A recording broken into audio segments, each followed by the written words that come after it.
They say that when your heart breaks, it's loud. They lie. It's the quietest sound in the world. It's the sound of a light bulb flickering out in an empty room. It's the sound of dust settling on a grave. I am standing in the hallway of my home. My home. The word feels like ash in my mouth now. I can smell the scent of my own life, the lavender candles I lit this morning, the lingering aroma of the coffee I shared with Mark before he kissed me goodbye. He kissed me! He looked into my eyes, smiled that crooked smile I used to adore, and told me he'd be working late. Oh, I came home early. My boss told me to take the afternoon off because I'd been working 60-hour weeks to pay off the final installment on our kitchen renovation. That kitchen! It was my masterpiece. Custom-made cabinets, Italian marble, a backsplash that looked like a stormy sea. I wanted it to be the heart of our family. I saw Sarah's car in the driveway. My heart actually skipped a beat with joy. Oh, I thought, my sister is here. Maybe she surprised me with lunch. My sister, my only blood, the person I had carried on my back through the wreckage of our childhood. I walked in quietly. I didn't want to startle them. I heard a sound from the kitchen, a laugh. A low, throaty laugh I knew too well, and then the sound of skin against skin on my marble island. When I rounded the corner, the world didn't explode. It just stopped. There they were. My husband, the man I'd spent 10 years building a soul with, and Sarah, my little sister, naked on the stone I had paid for with my sweat and tears. They didn't even notice me at first. I stood there for what felt like a lifetime, watching the betrayal breathe. When Mark finally saw me, his face didn't turn to horror. It turned to stone. And Sarah? She just looked at me with this hollow, defiant stare, like she'd been waiting for me to catch them. I didn't say a word. I couldn't. If I opened my mouth, I was afraid my soul would pour out onto the floor. I simply turned, walked back to my car, and drove. I drove until I couldn't remember my own name. To understand why this didn't just break me, why it destroyed the very concept of family for me. You have to understand the ghosts that live in my blood.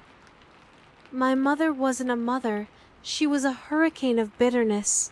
I remember being 6 years old, hiding in the back of a closet with Sarah.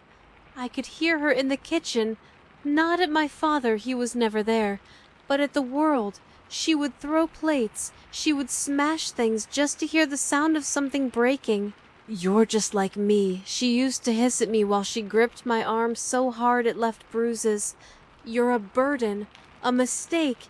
You think you're special? You're just a hole I can't fill." She was an artist of psychological torture.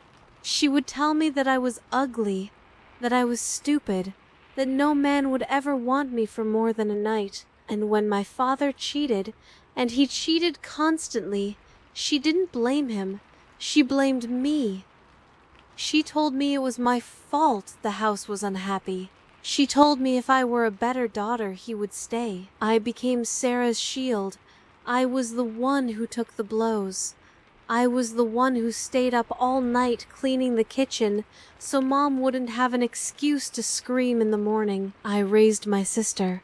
I fed her. I clothed her. I lied to the school when she had bruises. I whispered to her every night, "One day, Sarah, one day we will be free. We will have a house where the walls don't shake. We will be the opposite of her."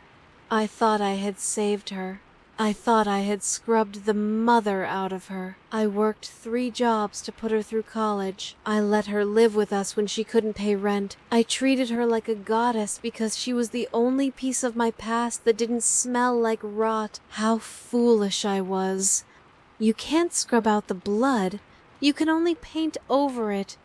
And eventually the paint peels. When I met Mark, I thought the universe was finally apologizing to me. It was a Tuesday. It was pouring rain. I was at a gas station, my hands shaking, trying to get the pump to work. I was exhausted, quietly so no one could see. And then I felt an umbrella over my head. "You look like you're carrying the weight of the world," he said. His voice was like velvet. He didn't ask for my number. He just helped me, smiled, and told me to get home safe. He spent 3 years healing me, or so I thought. He would hold me during my night terrors. He would kiss the scars on my soul and tell me I was the strongest woman he'd ever known. He promised me a family, a real one. "We'll have 3 kids," he'd whisper while we lay on our cheap mattress in our first apartment. "A boy with your eyes and a girl with my stubbornness, and we'll never ever let them feel what you felt." We worked so hard. We built a business together. We went through years of struggle. When he lost his job, I worked double shifts. When I got sick, he stayed by my bed.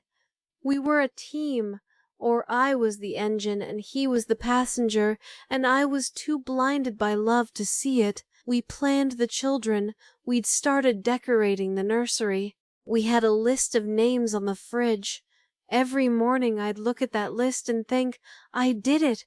I beat the curse. I am happy. And then I saw them on the kitchen island, on the very spot where we used to sit and talk about our future children. I realized now that while I was building a temple, they were building a playground in the ruins of my trust. The motel room smelled of industrial bleach and old cigarettes. I sat on the edge of the bed for 6 hours, just staring at the flickering neon sign outside the window. Blue, red, blue, red. My mind was a static television screen. I kept thinking about the kitchen, not the sex, the kitchen itself. I remembered the day the marble slab arrived. I was so proud. I ran my hands over the cold stone and thought, this is where I'll bake cookies with my daughter. This is where we'll celebrate anniversaries. I had sanctified that room, and they chose it specifically to desecrate. My phone started buzzing in my purse. It felt like a live wire. Mark, Sarah, Mark, Sarah. I didn't answer. I couldn't hear their voices. If I heard Mark's voice, I was afraid I'd remember the man I thought he was, and the disconnect would literally snap my brain in half. I finally opened a bottle of water, but I couldn't swallow. My throat felt like it was lined with thorns. I realized in that motel room that I had no one to call. The 2 people I would usually turn to in a crisis were currently tangled in my bedsheets, my only family and my person. I was a ghost in a room paid for in cash, realizing that my entire life had been a house of cards, and a single breeze had blown it all away. 3 days later, the shock wore off and was replaced by a cold, crystalline rage. I went back. I didn't go back for him. I went back for my things.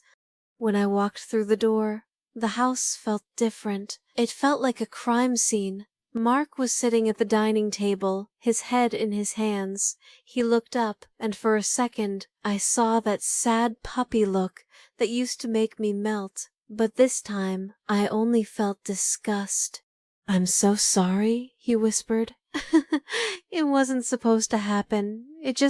It was a moment of weakness." "A moment?" I asked. My voice sounded like dry leaves. "You've been having a moment since July, Mark, while I was working 60 hours a week so we could afford this life.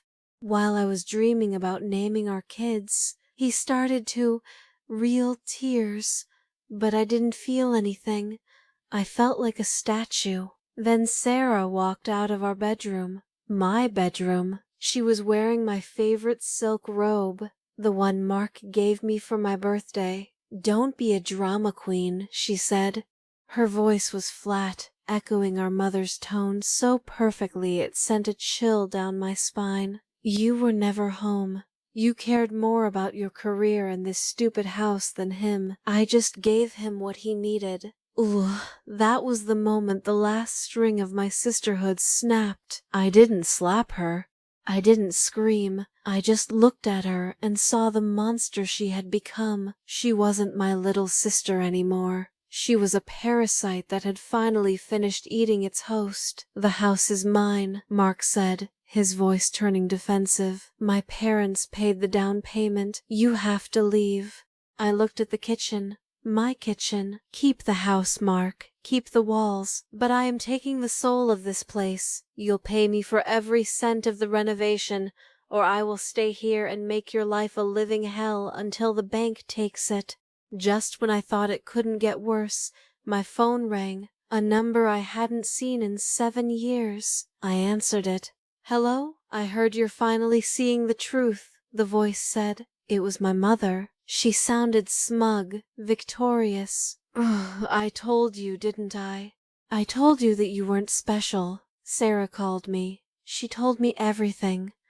"You're talking to her?" Of course. She's my daughter, and she's smart. She took what she wanted. You always thought you were so much better than us with your perfect life and your perfect husband.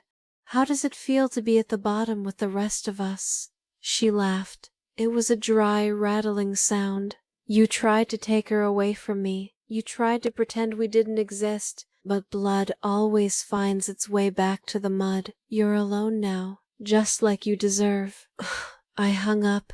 I realized then that they had been talking for months. Sarah hadn't just betrayed me with my husband. She had gone back to the very person we had run away from. They had formed a pact to pull me back down into the darkness. I moved into a tiny apartment. It was the size of my old walk-in closet, but it was clean. The divorce was a battlefield. Mark fought me on everything. He tried to claim I was the one who was unstable. He tried to hide assets, but I had the receipts. I had every bank statement, every invoice for that kitchen. I spent a year in and out of lawyers' offices.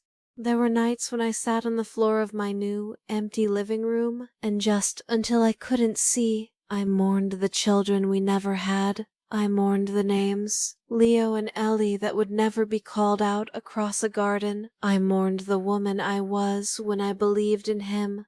But then, slowly, the light started to creep back in. I started therapy. For the first time in my life, I talked about the closet I hid in as a child. I talked about the bruises my mother left and the way I tried to fix Sarah. My therapist told me something that changed everything. "You didn't lose a family. You lost a burden. You've been carrying ghosts for 30 years. It's time to put them down." I started focusing on my work. Without the stress of a cheating husband and a toxic sister, I flourished.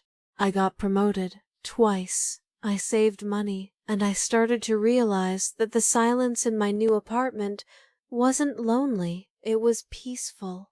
I am officially a divorced woman. I got my money, I got my dignity, and I got my new kitchen. It's not marble this time. It's warm wood and soft light.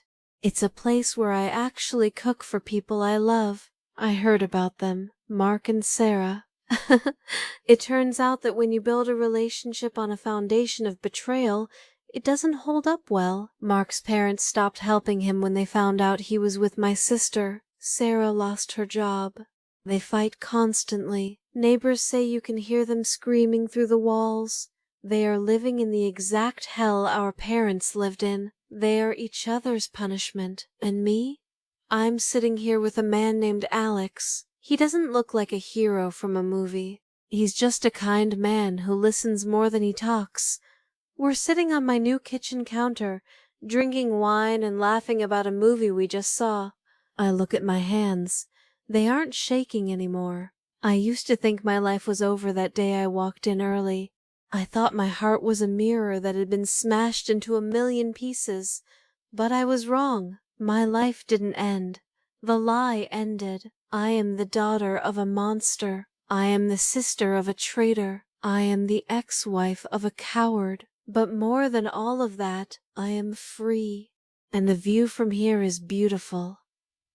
Don't ever let them convince you that you're the broken one. You're the one who survived the fire. And now, you get to be the flame.